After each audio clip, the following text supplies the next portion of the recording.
جو میں نے فون ہاتھ میں پکڑا ہوا ہے وہ انسان میرے قریب نہیں ہے, کہاں سے اس کی آواز آ رہی ہے, وہ کس کے تھرو ٹرانسمٹ ہو رہی ہے. ہاں, اور ہم پھر وہ سارا کچھ ہم مان لیتے ہیں کہ یہ ساری تاریں اور سارے سیٹلائٹس جو وہاں پہ ہیں اور سمندروں کے نیچے ہیں وائرلیس ہے سارا کچھ, تو صرف اس لیے کہ ہمیں آواز آ رہی ہے تو ہم اس کو مان لیتے ہیں, ورنہ ادروائز ہمیں وہ وائرلیس سیٹلائٹس نظر تو نہیں آ رہے ہیں. بالکل, لیکن لوگ جیسے ٹیلی پیتھی کرتے ہیں, ہپنوسس کرتے ہیں, وہ سب.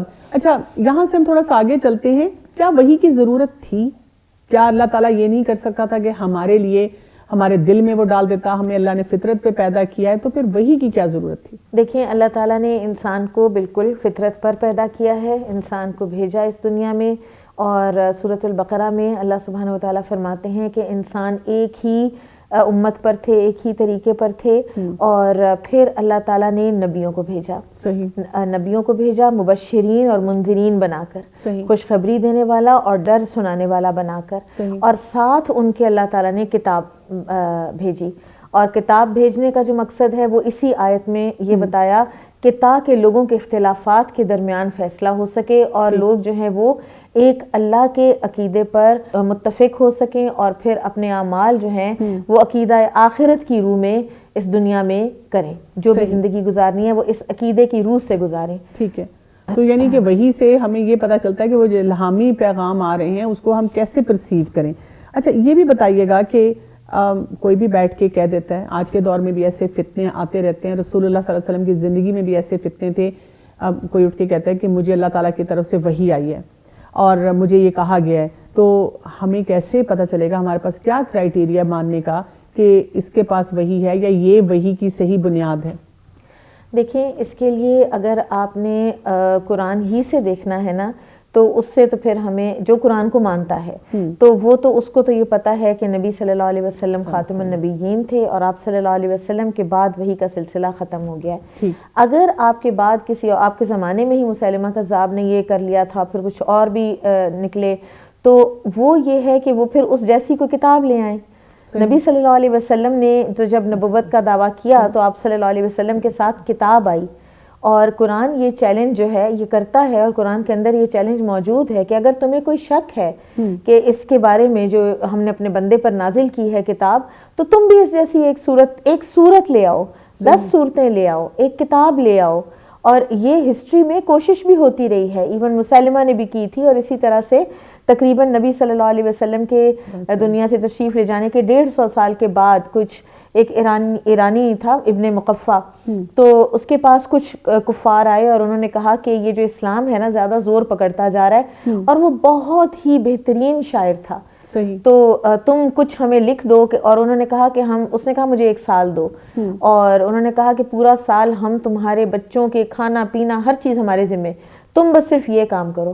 6 مہینے کے بعد, اور یہ ڈاکیومنٹڈ واقعہ ہے, اور 6 مہینے کے بعد وہ کے پاس گئے یہ دیکھنے کے لیے کہ وہ کیا کر کے بیٹھا ہے, تو وہ ایک لفظ بھی نہیں اس نے لکھا ہوا تھا, اور وہ اپنا وہ کوئل ہاتھ میں پکڑ کے, اور اس کے ارد گرد پیپرز ہی پیپرز تھے, اور وہ بیٹھا تھا, اور وہ ایک مکمل طور پر وہ فیل ہو چکا تھا. ایکچولی یہ جو آپ بات کر رہی ہیں نا کہ جو لنگوسٹکلی جو قرآن کو دیکھنا, وہ شاید ہم اس کی خوبصورتی کو انجوائے نہیں کر سکتے, اس لیے کہ ہمیں تو عربی کا ایک لفظ نہیں آتا, ہم نے نہ اس کی گرامیٹک سینس دیکھی ہے, نہ عربی زبان کی گہرائی میں ہم گئے ہیں کہ ہم سمجھ سکیں کہ یہ جسے کہتے ہیں نا کہ جس کو اس علم کا وہ پتہ ہوتا ہے وہی اس کی چاشنی کو سمجھ سکتا ہے. بے شک, اس میں کوئی شک نہیں ہے کہ قرآن وہ ہے جو عربک ٹیکسٹ ہے. دیکھیں, ٹرانسلیشن جو ہے نا وہ آپ کی معاون ہو سکتی ہے, لیکن وہ قرآن نہیں ہے. وہ آپ کے اوپر وہ اثرات جو مرتب ہونے ہیں نا, جو آپ کے جسم پر اور آپ کی روح پر, وہ قرآن کے الفاظ سے ہونے ہیں. یہ جو ایک فرینچ جو وہ تھا ڈاکٹر تھا مورس بکائے, تو اس کے بارے میں آتا ہے نا کہ وہ کہتا ہے کہ میں بڑا اسلام سے اناد رکھتا تھا, اور میرے پاس کوئی بھی مسلمان مریض آتا تو میں اس کو نا انٹیمیڈیٹ کرتا, کیونکہ ڈاکٹر ظاہر ہے مریض سے جیسے بات کرے وہ ذرا او میں بھی آ جاتا ہے. تو میں اس سے پوچھا تھا کہ اچھا یہ بتاؤ کہ تمہاری یہ کتاب جو ہے یہ کس نے لکھی ہے؟ تو وہ مسلمان یہی کہتا تھا کہ اللہ کی طرف سے آئی ہے. تو میں کہتا تھا نہیں, مجھے لگتا ہے تمہارے نبی نے خود لکھ لی ہے. تو پھر یہی وہ کہتے ہیں شاہ فیصل جو ہیں وہ بیمار ہوئے اور ان کو بلایا گیا, اور یہ سعودی گئے, اور وہاں پر کہتے وہی بات میں نے جب ان سے کی تو انہوں نے کہا تم نے قرآن پڑھا ہے؟ میں نے کہا ہاں میں نے پڑھا ہے, میں نے فرینچ اس کی ٹرانسلیشن پڑھی ہے. تو انہوں نے کہا کہ وہ تو قرآن نہیں ہے, تم عربک میں قرآن پڑھو. پھر جس کی ہدایت کا اللہ تعالیٰ فیصلہ کر لے، اس کے اندر کوئی ایسی طلب دیکھے. انہوں نے 1 سال لگا کر عربی سیکھی، قرآن پڑھا، مسلمان ہوئے، اور وہ اتنی زبردست کتاب قرآن، بائبل اینڈ سائنس انہوں نے لکھی. علامہ اقبال کے بارے میں بھی آتا ہے نا کہ ایک دفعہ وہ اپنی والدہ کے ساتھ بیٹھ کے قرآن پاک پڑھ رہے تھے بچپن میں، تو وہ کہتے ہیں کہ میرے والد گزرے تو انہوں نے کہا کہ اس کو ایسے پڑھو جیسے یہ تم پہ نازل ہوا ہے، تم پہ نازل ہو رہا ہے، اور ایسے ہی پڑھنا چاہیے. بالکل. اچھا، میں آپ سے یہی جاننا چاہ رہی تھی کہ جب رسول اللہ صلی اللہ علیہ وسلم پہ قرآن پاک نازل ہو رہا تھا، اور اس ٹائم پہ جو صحابہ کرام تھے جو آپ صلی اللہ علیہ وسلم کے ارد گرد تھے، انہوں نے ان آیات کو کیسے لیا جبکہ سوسائٹی میں اتنی مخالفت بھی تھی اور یہ ایک نئی سوچ تھی جو کہ کلچرل بیریئرز اور نارمز ان سب کو توڑ رہی تھی؟ تو وہ کیسے، اور یہ مائنورٹی میں تھے اور ان کے اوپر بہت سے پریشر اور چیلنجز تھے، انہوں نے کیسے ان آیات کو پرسیو کیا؟ اللہ سبحانہ وتعالیٰ سورۃ الانفال میں فرماتے ہیں کہ اذا تلیت علیہم آیاتہ زادتہم ایمانا، جب ان کے اوپر اللہ تعالیٰ کی آیات کی تلاوت کی جاتی ہے تو ان کا ایمان اور بڑھ جاتا ہے. آپ دیکھیں کہ وہ تو صحابہ کرام جو تھے نا، اب غزوہ احزاب کا جو موقع ہے وہ بڑا ایک واضح موقع ہے اس چیک کا کہ کون قرآن پر کس طرح سے ایمان لایا، کہ منافقین جو ہیں وہ فوراً جو ہے وہ پیچھے ہٹ گئے، اور وہ جو آزمائش کا ایک موقع تھا وہ دیکھ کر صحابہ نے کہا کہ اللہ اور اس کے رسول کا وعدہ سچا تھا، جو قرآن میں وعدے آئے ہیں وہ سچے ہیں. وہ اتنی آزمائش کا وقت کہ جس کے بارے میں خود قرآن کہتا ہے کہ تمہارے کلیجے منہ کو آ گئے، اتنا وہ وقت سخت تھا. لیکن اس کے باوجود صحابہ جو ہیں ان کا ایمان اور بڑھ جاتا ہے. صحیح. اچھا، ہم یہ بھی دیکھتے ہیں کہ جو آیات نازل ہوئی تھیں ان کا شان نزول بھی ہوتا ہے، یعنی کہ وہ کسی پرٹیکولر ایونٹ کے ساتھ آئیں اور وہ پورا بیک گراؤنڈ ایکسپلین کرتی ہیں. تو ہم جب آج کے دور میں قرآن پاک کو پڑھیں سمجھیں تو جب ہمیں کیا یہ علم ہونا چاہیے، اور جیسے ہم کہتے ہیں کہ علوم القرآن ہوتے ہیں ان کو پڑھنے کے لیے، تو ان کی کچھ ایسے پری ریکوزٹس جو ہم سب کی زندگی میں ہونے چاہیے جب ہم قرآن پاک کو سمجھنے کی کوشش کریں؟ بالکل ہمیں پتہ ہونا چاہیے. جیسے آپ دیکھیں کہ کوئی انسان ڈاکٹر بھی بنتا ہے تو وہ کب سے شروع کرتا ہے؟ وہ میٹرک بھی سائنس میں کرتا ہے، وہ FSC بھی سائنس میں کرتا ہے، پھر جا کے وہ میڈیکل کے پہلے سال میں آتا ہے، پھر وہ نو ہاؤ شروع ہوتی ہے. تو اسی طرح سے علوم القرآن ایک بڑا امپورٹنٹ فیلڈ ہے، اور اس میں جیسے مکی اور مدنی صورتوں کا جو علم ہے، اور مکی اور مدنی صورتوں کا ایک الگ اپنا اپنا مزاج ہے. پھر اسی طرح سے جیسے آپ نے شان نزول کی بات کی ہے تو وہ اوتھینٹک شان نزول کا بھی ہمیں پتہ ہونا چاہیے. پھر اسی طرح سے ہمیں ناسخ اور منسوخ کا بھی پتہ ہونا چاہیے. اور یہ سارے علوم جو ہیں یہ ہونے کے ساتھ ایسے میں جب ہم قرآن پڑھیں گے نا، میں نے جب سروے کیا تھا نا تو یہ ایتھیسٹ بچے سے میرا ایک سوال یہ تھا کہ آپ نے کبھی کوئی ایک تفسیر کوئی پڑھی ہوئی ہے یا کبھی آپ نے قرآن کا ترجمہ پڑھا ہوا ہے؟ تو ان میں سے کچھ تھے جنہوں نے کہا کہ ہاں ہم نے پڑھا ہوا ہے، اور بڑی فراخ دلی سے انہوں نے کہا ہم نے معرف القرآن بھی پڑھی ہوئی ہے، اور ہم نے پتہ نہیں بڑے بڑے نام انہوں نے لکھے ہوئے. تو میں نے اپنے ٹیچر سے پوچھا کہ یہ کیا معاملہ ہے؟ تو انہوں نے کہا کہ اگر یہ سچ ہے کہ انہوں نے یہ پڑھا ہوا ہے تو پھر انہوں نے استاد سے نہیں پڑھا، انہوں نے خود سے پڑھا ہے، اور انہوں نے اس کو خود ہی ڈیریویشنز نکالی ہیں. انہوں نے کوئی غلط فہمی اگر دل میں آئی ہے تو اس کو دور کرنے کے لیے کسی عالم سے پوچھے نہیں. آپ دیکھیں ہم اپنے فزیکل سیلف کے لیے کیا اپنا علاج، ایک پیناڈول بھی ہمیں 2 سے زیادہ کھانی پڑ جائیں تو ہم کہتے ہیں کسی ڈاکٹر سے پوچھ لوں. اس پہ ابھی ہم مزید بات کریں گے، اور یہ بہت اہم نقطہ ہے اور اس کو ہمیں سمجھنے کی ضرورت ہے. ناظرین، اب ہم جاننا چاہیں گے، جب ہم نے قرآن پاک کی بات کی ہے اور ہم نے کہا ہے کہ یہ اللہ سبحانہ تعالیٰ کا ایک بہترین معجزہ ہے جو کہ ہمارے لیے ہے، اور اس کی کیا اہمیت ہونی چاہیے ہماری زندگی میں اس معجزے کو سمجھنے کے لیے، ہم لیں گے ایک شارٹ بریک.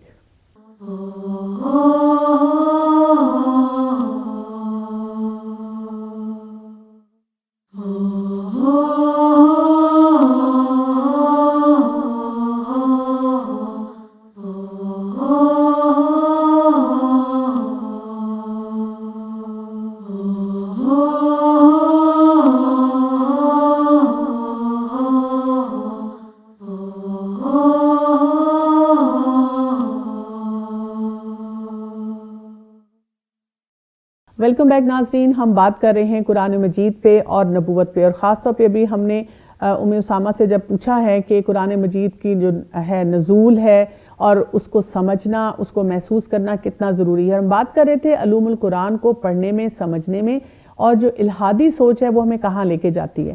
جی اسامہ، آپ بتا رہی تھی کہ وہ بچے جو ہیں انہوں نے قرآن پاک کو اس طرح پڑھا ہی نہیں ہے، یعنی کہ اپنے اون پہ پڑھ کے پھر انہوں نے اپنی ہی سوچ سے سارے ڈیریویٹیوز نکال لیے ہیں.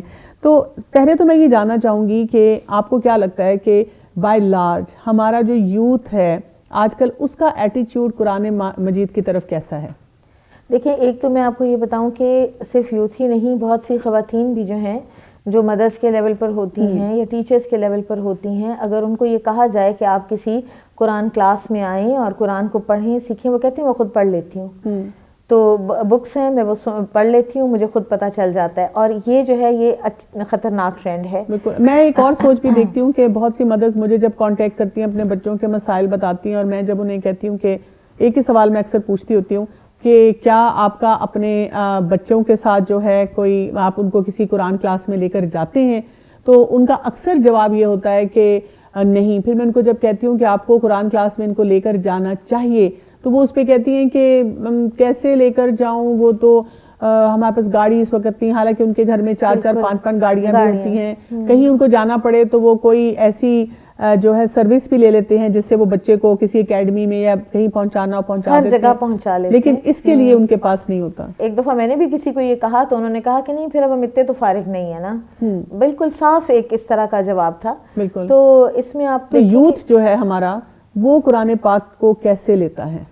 یوتھ قرآن پاک کو ڈپینڈ کرتا ہے کہ اس کی اپ برنگنگ کیسے ہوئی ہے. صحیح. اور جن کی اپ برنگنگ ایک دینی گھرانے میں ہوئی ہے وہ ریسپیکٹ فلی تو ضرور لیتا ہے. ان میں سے کچھ کو قرآن جو ہے وہ بہتر عربی پڑھنا آتا ہے. انفارچونیٹلی میں آپ کو بتاؤں عربی پڑھنا بھی ہمارے بہت ہی مائنورٹی یوتھ کو آتا ہے. صحیح. کیونکہ وہ جس طرح سے کوئی قاری صاحب نے پڑھایا وہ ایک دفعہ پڑھ کے پھر اس کی بہت جو ایک ڈیلیجنٹلی اس کی ریویژن ہے وہ ایز سچ بہت ہی کم ہیں لوگ جو کروا پاتے ہیں. اور بچے کو عربک قرآن کی ایسے پڑھ رہے ہوتے ہیں توڑ توڑ کے کہ دل انسان کا بہت دکھتا ہے. اور یہ کہ کتابوں پہ کتابیں پڑھ لیں گے لیکن یہ کہ قرآن پاک نہیں پڑھنا چاہیں گے. تو پہلے تو عربک ٹیکسٹ جو ہے وہ پڑھنے میں ہی کمزوری رہ جاتی ہے. پھر اس کے بعد ان کو یہ بھی اتنا نہیں پتا کہ اس کا فہم حاصل کرنا ہے اور اس کو یہ دراصل عمل کی کتاب ہے اور اس کو اپنے عمل میں لے کر آنا ہے. آپ دیکھیں کہ صحابہ کرام جب اس کو عمل میں لے کر آئے تو کیسے ان کے اندر چینجز آئیں، کیسے ان کی ساری زندگی کی وہ عادات جو ان کے اندر تھیں وہ اوور نائٹ ان کی چینج ہوئی ہیں. آپ دیکھیں نا کہ قرآن پاک میں ہمیں بتایا بھی جاتا ہے اللہ تعالیٰ چاہتے ہیں کہ ہم اس کو قوت کے ساتھ پکڑیں. اور میں نے نا اوور ایئرز ینگسٹرز کو پڑھاتے ہوئے ایک آبزرویشن کی، موبائل کو پکڑا ہوگا لیکن قرآن پاک گھر چھوڑ آئیں گے، قرآن پاک کو کھولیں گے بھی نہیں. چند بچے ہوتے ہیں جنہوں نے ہائی لائٹر بھی پکڑا ہوا ہے، پین بھی پکڑا ہوا ہے، نوٹ بک بھی رکھی ہوئی ہے.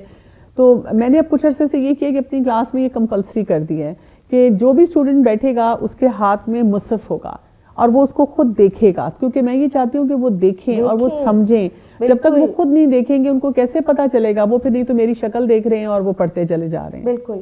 میں نے بھی ایک اسکول میں جہاں پر ان کی یہ کوشش تھی کہ بچوں کو قرآن جو ہے وہ پورا ایک دفعہ اس میں سے گزار دیا جائے، تو ہم لوگوں نے ان کو یہی کہا کہ آپ وہ پاراز ہیں جن کے نیچے لفظی ترجمہ لکھا ہوا ہے تو ٹیچر اس کو پڑھے اور ہر بچے کا پارا جو ہے وہ اس کے پاس ہو اور ہر بچہ قرآن کے اس حرف کو دیکھے اور ان کو کہیں کہ انگلی کے ساتھ اس سارے کو فالو کریں اور ساتھ ساتھ اس کا ترجمہ جو ہے وہ پڑھیں اور ٹیچر پڑھائے. ہم جو یوتھ میں یہ چیلنجز دیکھ رہے ہیں کہ ان کو تلاوت بھی صحیح نہیں کرنی آتی اور فہم تو پھر بہت ہی دور رہ جاتی ہے، تو ان چیلنجز میں ہمیں یہ ضرور پتہ چلتا ہے اور ہمیں سمجھ آتی ہے کہ والدین کا بہت اہم رول ہے.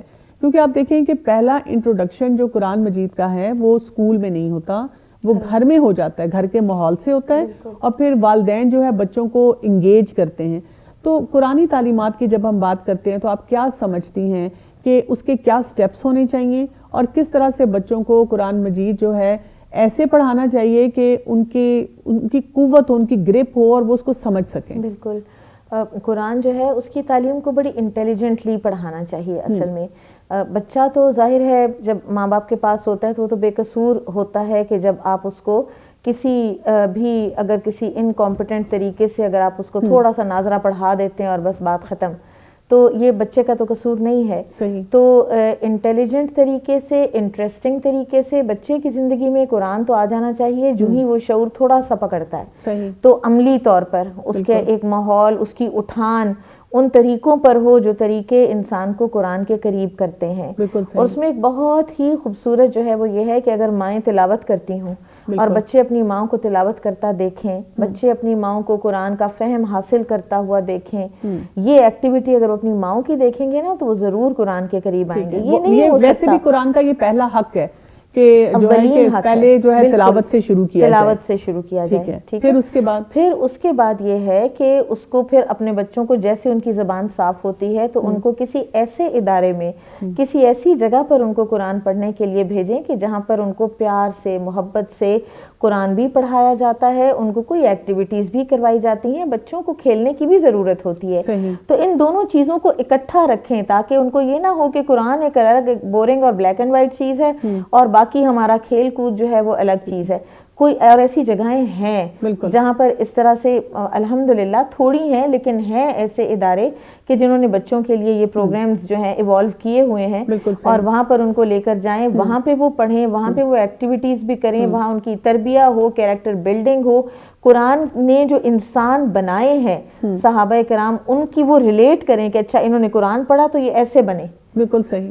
تو اس طرح اٹھان ہوگی نا تو کوئی انشاءاللہ پرابلم نہیں ہوگی. اور یہ ہے کہ ایک اور بھی میں نے ٹرینڈ دیکھا ہے کہ جب تک تو بچہ جونیئر کلاسز میں ہوتا ہے تو والدین ان کو پھر بھی قرآن کے ساتھ لگے رہتے ہیں کہ یہ پڑھیں, لیکن جیسے ہی وہ ایسے کریئر فارمنگ ایئرز میں آ جاتا ہے پھر قرآن پیچھے رہ جاتا ہے اور ان کو دنیا یاد آتی ہے. تو اس وقت بھی بیلنس میں رکھنا کہ بیٹا جو کچھ بھی ہماری سکسیس ہے وہ قرآن کے ذریعے سے ہی ہے.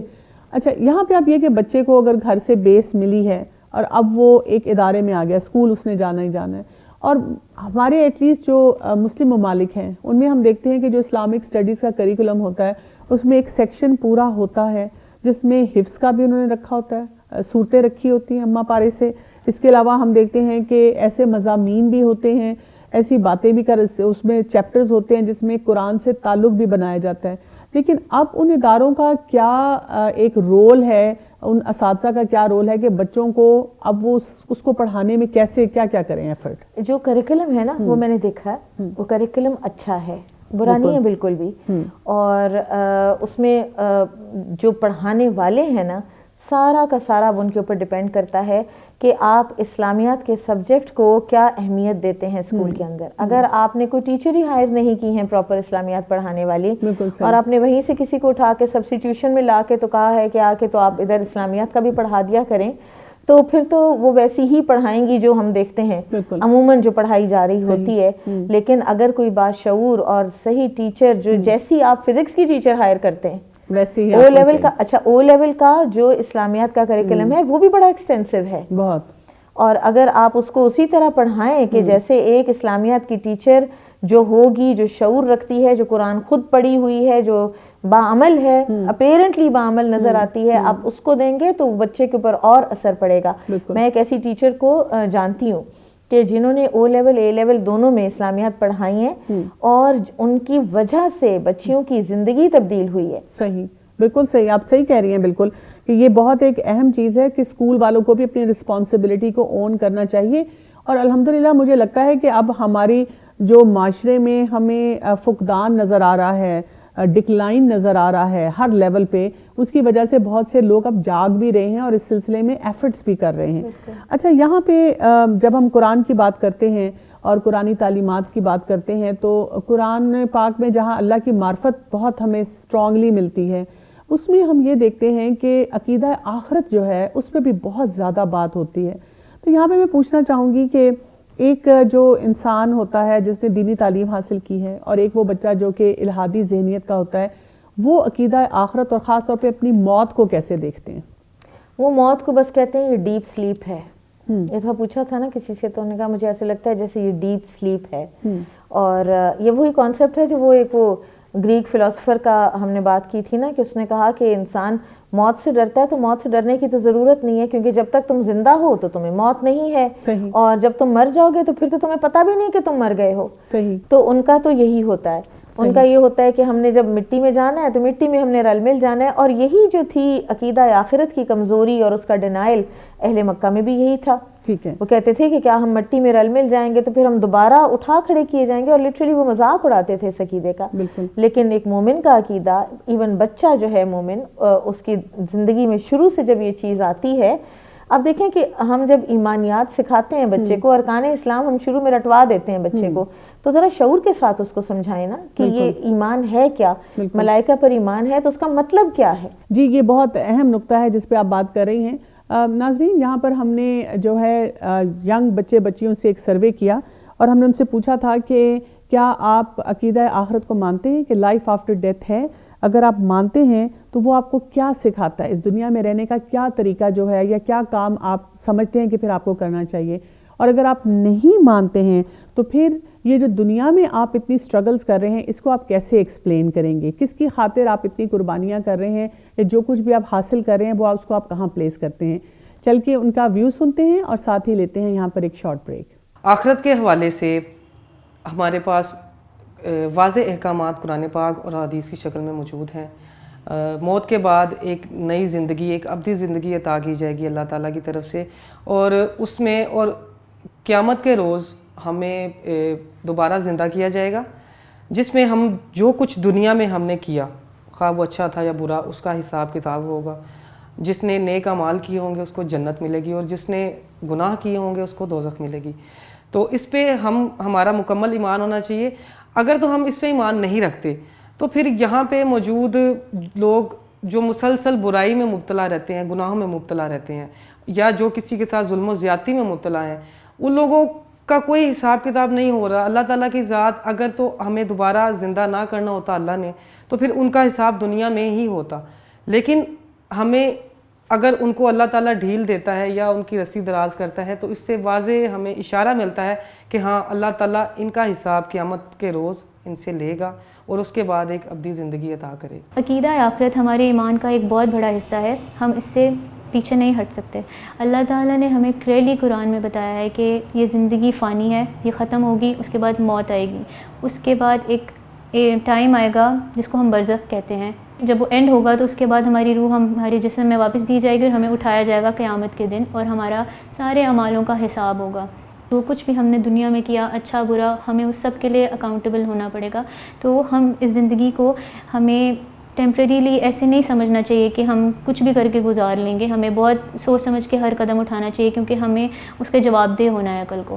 تو اٹس ویری امپورٹنٹ کہ ہم جو بھی کریں آخرت کو اپنے دماغ میں رکھ کر کریں اور اللہ کے حکم کے اکارڈنگلی اپنی لائف گزاریں۔ عقیدہ آخرت جو کہ ہے کہ مرنے کے بعد تمام لوگ دوبارہ زندہ کیے جائیں گے اور ان سے آخرت کے بارے میں پوچھ گچھ کی جائے گی، سوال جواب کیے جائیں گے کہ تم نے دنیا میں کتنی نیکیاں کی اور کتنے گناہ کیے۔ تو ہمارا مسلمانوں کا یہ ایک عقیدہ ہے کہ مرنے کے بعد ہم دوبارہ زندہ کیے جائیں گے۔ عقیدہ آخرت پر ہمارا ایمان ہے کہ ہمیں آخرت میں اٹھایا جائے گا اور ہمارا حساب کتاب لیا جائے گا۔ عقیدہ آخرت پر ہمارا ایمان ہے، اللہ نے ہمیں پیدا کیے اور اس دنیا سے جانے کے بعد قیامت کے دن اللہ ہمیں دوبارہ زندہ کرے گا اور ہماری اعمال کا حساب کتاب ہوگا اور اللہ ہمیں اس کی جزا و سزا دے گا۔ جی بالکل، ہمارا عقیدہ روز قیامت پہ ہے۔ اللہ تعالیٰ نے سب کو پیدا کیا ہے اور ایک نہ ایک دن سب نے ہی مرنا ہے اور دوبارہ سے ہمیں روز قیامت سب کو زندہ کیا جائے گا۔ تو ہر مسلمان کا عقیدہ ہے اس چیز پہ۔ دیکھیں عقیدہ آخرت کی جہاں تک بات ہے تو وہ ایک بڑی عام ایک کہاوت ہے جو کہی جاتی ہے دنیا آخرت کی کھیتی ہے۔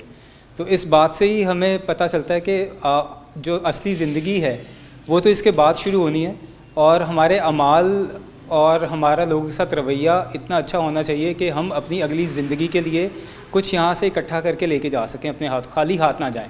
دنیا سے تو خالی ہاتھ جانا ہے، لیکن کہنے کا مطلب یہ ہے کہ جب ہم اپنی اگلی جو صحیح زندگی ہے، اس زندگی کے بعد والی جو زندگی ہے اس کے لیے کوئی نہ کوئی اعمال اکٹھے کر کے لے کے جائیں۔ تو اب آخرت بالکل ہے جی، آخرت پہ ایمان۔ عقیدہ آخرت پہ ہم ایمان رکھتے ہیں کیونکہ life after death according to ہمارے اور ریلیجن لائف آفٹر ڈیتھ ہوتی ہے۔ تو ہمیں اسے یہ سیکھنا چاہیے کہ زندگی میں نیک اعمال کریں، اپنے رسول صلی اللہ علیہ وسلم کی جو انہوں نے اپنی زندگی جیسے گزاری ہے اسوہ حسنہ، اس پہ ہم عمل کریں تاکہ ہم اپنے لائف آفٹر ڈیتھ کے لیے بھی کچھ سامان اکٹھا کر سکیں۔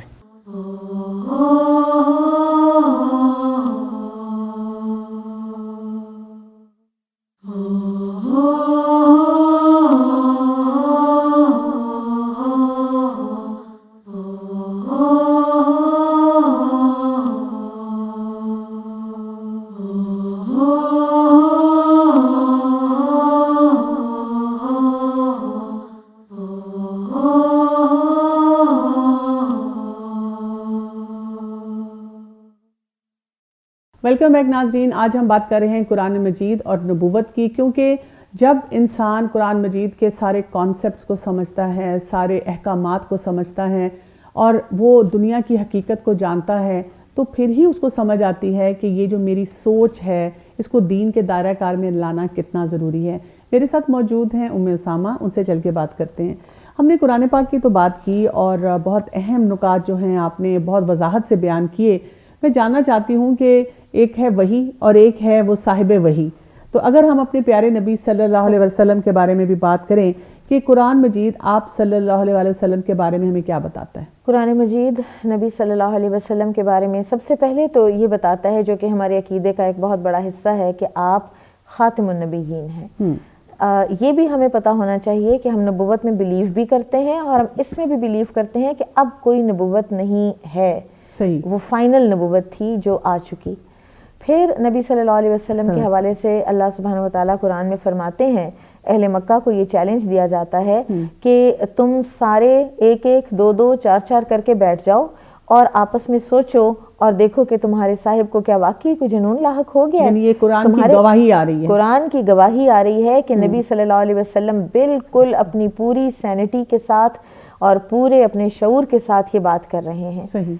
اور پھر اسی طرح سے نبی صلی اللہ علیہ وسلم کے بارے میں آتا ہے کہ اللہ تعالیٰ فرماتے ہیں کہ اگر تم ان سے کہہ دو کہ اگر اللہ نہ چاہتا تو میں تمہیں کبھی بھی یہ چیزیں پڑھ کر نہ سنا رہا ہوتا, اور نہ ہی کوئی تمہیں پتہ بھی چلتا کہ وحی کیا ہوتی ہے, قرآن کیا ہوتا ہے, کتاب کیا ہوتی ہے, تم لوگوں کو پتہ ہی نہ ہوتا. دیکھیں ہم کئی مقامات پہ جانتے ہیں کہ لوگوں نے آ کے آپ صلی اللہ علیہ وسلم سے کچھ پوچھا اور آپ خاموش رہے, اس لیے کہ آپ صلی اللہ علیہ وسلم کو جب تک وحی نہیں آئے, اللہ تعالیٰ کی طرف سے کوئی انڈیکیشن نہیں ہے, آپ اپنی طرف سے جواب بھی نہیں دے سکتے. بالکل. اور اس بات کی گواہی بھی قرآن کے خود اندر موجود ہے. سورہ نجم میں اللہ تعالیٰ فرماتے ہیں وَمَا يَنْتِقُ عَنِ الْهَوَىٰ إِنْ هُوَ إِلَّا وَحْيٌ يُوحَىٰ. وہ اپنی خواہش نفس سے بات نہیں کرتے, وہ وہی کہتے ہیں کہ جو ان پر وحی نازل کی جاتی ہے. تو یہ ساری گواہیاں جو ہیں نبی صلی اللہ علیہ وسلم نے جو کچھ فرمایا, آپ صلی اللہ علیہ وسلم کی احادیث جب وہ پروو ہو جاتا ہے کہ یہ ایک اوتھینٹک صحیح حدیث ہے تو پھر وہ وہی ہے. بالکل.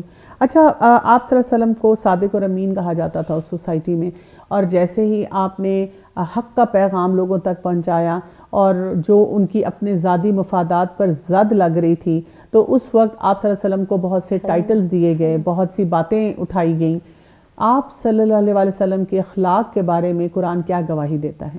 قرآن نے آپ صلی اللہ علیہ وسلم کے اخلاق کو ایلیویٹ کرتے ہوئے سورہ قلم میں اللہ سبحانہ وتعالیٰ فرماتے ہیں کہ وَإِنَّكَ لَعَلَىٰ خُلُقٍ عَظِيمٍ, آپ اخلاق کے بلند درجے پر فائز ہیں. اور پھر اس بلند درجے پر فائز ہونے کے ساتھ ساتھ آپ صلی اللہ علیہ وسلم کے فالورز کو کہہ دیا لَقَدْ كَانَ لَكُمْ فِي رَسُولِ اللَّهِ أُسْوَةٌ حَسَنَةٌ, تمہارے لیے اللہ کے رسول میں اسوہ حسنہ ہے. بالکل صحیح. اچھا, یہ تو بہت ایک اہم معاملہ ہے. ہم یہ دیکھتے ہیں کہ آپ صلی اللہ علیہ وسلم کے بارے میں جو کچھ آیا قرآن اور سنت میں ہمیں پتہ چلتا ہے. اب میں آ جاتی ہوں اپنی یوتھ کی طرف, اور میں جب یوتھ کی بات کرتی ہوں تو میں یہ دیکھتی ہوں کہ ان کی لائف میں اتنے رول ماڈلز ہیں, اتنے کرشز ہیں, ویسے بال بنانے ہیں, ویسے حلیے بنانے ہیں, الٹا لٹک رہا ہے کوئی تو ہم نے الٹے بھی لٹک جانا ہے, عجیب و غریب کسی نے کوئی کام کیا ہے تو وہ بھی ہم نے کر گزرنا ہے, کہ ڈیرنگ ہم نے ویسا بننا ہے. لیکن ہمیں رسول اللہ صلی اللہ علیہ وسلم کی وہ ڈائنامک پرسنالٹی کیوں نہیں نظر آتی؟ اس لیے کہ ان کو دکھائی نہیں گئی. اگر پورے, میں بار بار ایک لفظ بولتی ہوں نا کہ پورے شعور کے ساتھ, اگر شعور کے ساتھ اور اس میں سے لیسنز ڈیرائیو کر کے بچوں کو ایک دفعہ آپ سیرہ پڑھا دیں, اور پھر آپ دیکھیں کہ بچے نبی صلی اللہ علیہ وسلم کو رول ماڈل بنائیں گے, پھر آپ صلی اللہ علیہ وسلم کی زندگی میں سے ان کو وہ چیزیں نظر آئیں گی کہ جو ان کے لیے ان کو ہوگا کہ ہاں یہ ہے کرنے کا کام. صحیح. اور آپ دیکھیں کہ رول ماڈل بنانا جو ہے یہ انسان کی فطرت کا ایک تقاضا ہے. صحیح. بالکل. انسان کو انسپریشن چاہیے ہوتی ہے کہ کوئی ایسی ہستی ہو, کوئی ایسا انسان ہو جس کو میں فالو کروں. یہ انسان کے اندر اللہ تعالیٰ نے ڈال دیا ہے. ٹھیک ہے. دیکھیں رول ماڈل تو لوگ کرتے ہی ہیں, کوئی نہ, جیسے کسی کا کوئی پیرنٹ رول ماڈل ہے, کسی کا کوئی سیلیبریٹی ہے وہ رول ماڈل ہے, کسی کا کوئی استاد ہے, سوسائٹی میں سے لوگ پک اینڈ چوز کرتے ہیں. رسول اللہ صلی اللہ علیہ وسلم کی جب رول ماڈلنگ کی بات ہے اور ان سے کنیکشن کی بات ہے تو ہمیں کیا بتا دیا گیا, کیا ہم پہ کمپلشن ڈال دی گئی کہ ہمیں کس لیول پہ آپ صلی اللہ علیہ وسلم کو ماننا ہے؟ 2 لیولز ہیں, ایک اطاعت اور ایک اتباع. صحیح. دونوں لیولز ہیں, اور اللہ تعالیٰ نے اطاعت کا بھی حکم دیا، اطیعوا اللہ و اطیعوا الرسول، اللہ کی اطاعت کرو اور ساتھ رسول کی اطاعت کرو. اور بعض جو علماء ہیں وہ یہ کہتے ہیں کہ جب تک آپ نبی صلی اللہ علیہ وسلم کی سنت کو نہیں دیکھیں گے اور آپ صلی اللہ علیہ وسلم کی تعلیمات کے مطابق قرآن کو نہیں دیکھیں گے تو آپ قرآن پر عمل نہیں کر سکیں گے. آپ دیکھیں قرآن میں تو آتا ہے نا کہ نماز قائم کرو، جی، تو نماز کا قیام جو ہے وہ کیسے پتہ چلے گا؟ وہ 5 وقت کی نماز، اس کی کتنی رکعتیں، اس کی کتنی سنت مؤکدہ، کتنے فرائض، پڑھنا کیا ہے نماز کے اندر، یہ سارا کچھ ہمیں کہاں سے پتہ چلتا ہے؟ یہ جو آپ بات کہہ رہی ہیں میرے ساتھ ایگزیکٹلی یہ ہوا، چند سال پہلے کی بات ہے کہ کسی نے مجھے یہی کہا کہ آپ قرآن پڑھتی ہیں اور میں تو نہیں مانتی کہ یہ حدیثیں اوتھینٹک ہیں اور اس طرح سے. تو پھر انہوں نے مجھ سے نماز کے بارے میں کوئی سوال پوچھا تو میں نے ان سے کہا کہ میں آپ کے سوال کا جواب نہیں دے سکوں گی. تو انہوں نے کہا کیوں نہیں؟ میں نے کہا اس لیے کہ قرآن میں تو صرف آیا اقیموا الصلاۃ، اور جو سوال کا جواب ہے وہ تو حدیث سے پتہ چلے گا، اور حدیث کو آپ مانتی نہیں ہیں تو پھر آپ میرے جواب کو نہیں مانیں گی. تو وہ تھوڑی دیر کے لیے پھر پریشان ہوگی، وہ کہتی ہیں اچھا چلیں آپ بتائیں تو صحیح، میں دیکھتی ہوں اس کو نا. تو یہ بہت ایک اہم نقطہ ہے. اچھا، رسول اللہ صلی اللہ علیہ وسلم جس سوسائٹی میں رہ رہے تھے اور اس سوسائٹی میں جب آپ صلی اللہ علیہ وسلم کے جو ساتھی تھے جن کو ہم کمپینینز کہتے ہیں، صحابہ کہتے ہیں، انہوں نے آپ صلی اللہ علیہ وسلم کا کیا امپیکٹ لیا اور کس طرح سے انہوں نے اطاعت اور اتباع کی؟ چند مثالیں اگر آپ ہمیں دیں. پہلے ہم تھوڑی اتباع کی بات بھی کلیئر کر لیں. اطاعت تو ہے نا کہ حکم آیا اور آپ نے ماننا. اتباع یہ ہے کہ ان کے فٹ سٹیپس کو فالو کرنا اور آپ کے نقش قدم پر چلنا. جیسے کہ آپ صلی اللہ علیہ وسلم نے اگر کسی بات کا حکم نہیں بھی دیا ہے تو بھی جو آپ کی ہیبٹس تھیں، جو آپ کی عادات تھیں، ان کو بھی صحابہ نے اسی طرح سے اپنایا. پھر اس اطاعت اور اس اتباع کا جو اثر صحابہ کرام پر ہوا ہے تو آپ دیکھیں کہ ابوبکر الصدیق کہلائے، عمر الفاروق کہلائے کہ جن کے آنے سے اسلام کو فرق پڑ گیا. کیسی کیسی ہستیاں جو کیسے کیسے اسلام دشمنی میں، خالد بن ولید رضی اللہ عنہ کی مثال دیکھ لیجئے کہ ان کو پھر نبی صلی اللہ علیہ وسلم نے فرمایا کہ یہ اللہ کی تلواروں میں سے ایک تلوار ہے، اور کیسے وہ اسلام کے لیے خالص ہوئے ہیں. یہ سب لوگ، یہ سب نبی صلی اللہ علیہ وسلم سے انتہائی محبت کرتے تھے اور آپ ہی کو فالو کرتے تھے. اور ایمان کا تقاضا کیا بتایا گیا آپ صلی اللہ علیہ وسلم کے ساتھ؟ مومن کا ایمان تو مکمل ہی نہیں ہو سکتا نبی صلی اللہ علیہ وسلم کی اطاعت اور اتباع کے بغیر. اور ان کو اپنے گھر والوں سے، جی، آل عمران میں آتا ہے کہ قل ان کنتم تحبون اللہ فاتبعونی یحببکم اللہ. ہم اللہ کی بھی محبت اگر چاہتے ہیں نا تو ہمیں نبی صلی اللہ علیہ وسلم کے اتباع کے تھرو اللہ کی محبت ہم ثابت کریں گے، اور واپسی اللہ ہم سے محبت بھی کرے گا اور اللہ ہمارے گناہ بھی معاف کرے گا. اور یہ بھی کہا گیا کہ اپنے گھر والوں سے، جی، تم اس وقت تک مومن ہی نہیں ہو سکتے جس وقت تک کہ تمہیں میں ہر کسی سے زیادہ عزیز نہ ہو جاؤں، تمہارے والدین سے، تمہاری اولاد سے، اور انسان کے اپنے آپ سے، ذات سے بھی زیادہ. بالکل اپنی ذات سے بھی زیادہ. اچھا، اب یہ تو ہمیں کرائیٹیریا وہ دے دیا گیا اور ہمیں صحابہ کرام کی زندگی میں نظر آتا ہے کہ انہوں نے اس کو فالو بھی کیا. لیکن آج کے دور میں اگر ہم کہیں بیٹھے ہوتے ہیں اور ہم بیٹھ کے سنت کے مطابق کھانا چاہتے ہیں، ہم لباس سنت کے مطابق پہننا چاہتے ہیں، ہم اپنے تمام معاملات، آنا جانا، وہ سب کچھ سنت کے مطابق کرتے ہیں، اور کسی کو اگر پتہ چل جائے کہ یہ فنیشنگ سکول والے ٹاسک نہیں ہیں، یہ سنت کے مطابق ٹاسک ہیں، تو وہ ہمیں ریجڈ کہنا شروع کرتے ہیں، وہ پٹ آف ہو جاتے ہیں ہم سے. دیکھیں، اس میں پہلی بات تو یہ ہے کہ فنیشنگ سکول کی ڈیفینیشن بھی اگر ان کے ہاں یہ ہے، کوئی اور ہے، تو ہمارے ہاں یہ ہے. ہمارا یہ فنیشنگ سکول ہے، ہم اس طرح سے گروم ہوتے ہیں، ہمارے اندر فنیس اس طریقے سے آتی ہے. صحیح، ٹھیک ہے. اور دوسرے یہ کہ ہم جب اس چیز کو فالو کرتے ہیں تو ہم اس کو عبادت سمجھ کے فالو کرتے ہیں. ٹھیک ہے. ہمارے لیے یہ چیز نبی صلی اللہ علیہ وسلم سے محبت کے ساتھ ساتھ اس لیے بھی ہے کہ ہم جنت میں ان کے ساتھ رہ سکیں. بالکل، یعنی ایک کوئی سپر ہیرو کو فالو کر رہا ہے تو اس کو ماں باپ بڑے پراؤڈلی بتاتے ہیں کہ یہ فلاں کو دیکھیں کاپی کر لیتا ہے اور فلاں کی طرح بات کرتا ہے. لیکن اگر ہم اپنے ہیرو کو فالو کر رہے ہیں، اپنے رول ماڈل کو دیکھ رہے ہیں، تو ہم کیوں اس بات پہ شرمندگی کا ہمیں ہو. اچھا، یہ بھی میں نے دیکھا ہے لوگوں کو کرتے ہوئے کہ آپ سے ہر بات پہ پوچھتے ہیں یہ سنت ہے یا فرض ہے، کیونکہ ان کے پوچھنے کے سٹائل سے پتہ چلتا ہے کہ اگر یہ فرض ہے تو میں نے کام کر لینا ہے، اگر یہ سنت ہے تو اس میں گنجائش ملتی ہے چھوڑنے کی. اس سلسلے میں آپ کیا کہیں گے؟ دیکھیں، نبی صلی اللہ علیہ وسلم کی وہی بات ہے کہ آپ صلی اللہ علیہ وسلم کی جو محبت ہے نا، وہ جس لیول پہ ہوگی نا اسی لیول پر سنت کا فالو کرنا بھی ہوگا، چاہے وہ نماز کی سنتیں ہیں، چاہے وہ کوئی بھی اور ہیں. کیونکہ سنت ہم اسی لیے چھوڑ دیتے ہیں نا کہ کبھی ہم کہتے ہیں کہ ہم تھکے ہوئے ہیں، یا ہمارے پاس ٹائم نہیں ہے، یا یہ سب چیزیں جو ہیں یہ ہمارے ایمان کے لیول کو ڈیفائن کرتی ہیں. صحیح, بالکل صحیح آپ کہہ رہی ہیں. بہت بہت شکریہ آپ کا. ناظرین, رسول اللہ صلی اللہ علیہ وسلم نے ایک حدیث میں ارشاد فرمایا, جو چیز تمہیں شک میں ڈالے اسے چھوڑ کر اس کو اختیار کرو جو تمہیں شک میں نہیں ڈالتی. یہ ایک بہت اہم نسخہ ہے.